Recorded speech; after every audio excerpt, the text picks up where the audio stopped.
2025వ సంవత్సరంలో మొదటి చంద్రగ్రహణం మార్చి 14 శుక్రవారము పౌర్ణమి రోజున ఏర్పడుతుందండి. ఈ గ్రహణం కేతుగ్రస్త సంపూర్ణ చంద్రగ్రహణం.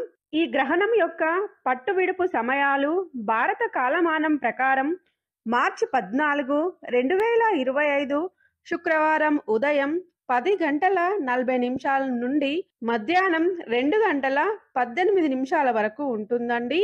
మొత్తం గ్రహణ కాలం 3 గంటల 38 నిమిషాలు. ఈ గ్రహణం ఆస్ట్రేలియా, యూరప్, ఆఫ్రికా, ఉత్తర అమెరికా, పసిఫిక్ అట్లాంటిక్, ఆర్కిటిక్ మహాసముద్రం, తూర్పు ఆసియా ప్రాంతాలలో మాత్రమే కనిపిస్తుందండి. మన భారతదేశంలో కనిపించదు. భారతదేశంలోని ప్రజలు గ్రహణ నియమాలు పాటించాల్సిన అవసరం లేదండి. ఈ గ్రహణం ఏర్పడే దేశాలలోని ప్రజలు మాత్రమే తప్పకుండా గ్రహణ నియమాలు పాటించాలి. అలాగే గర్భిణీ స్త్రీలు కూడా ఎలాంటి జాగ్రత్తలు పాటించాల్సిన అవసరం లేదండి. ఫ్రెండ్స్, ఈ వీడియో నచ్చినట్లయితే లైక్ చేయండి, మన ఛానల్ని సబ్స్క్రైబ్ చేయండి. Thank you for watching.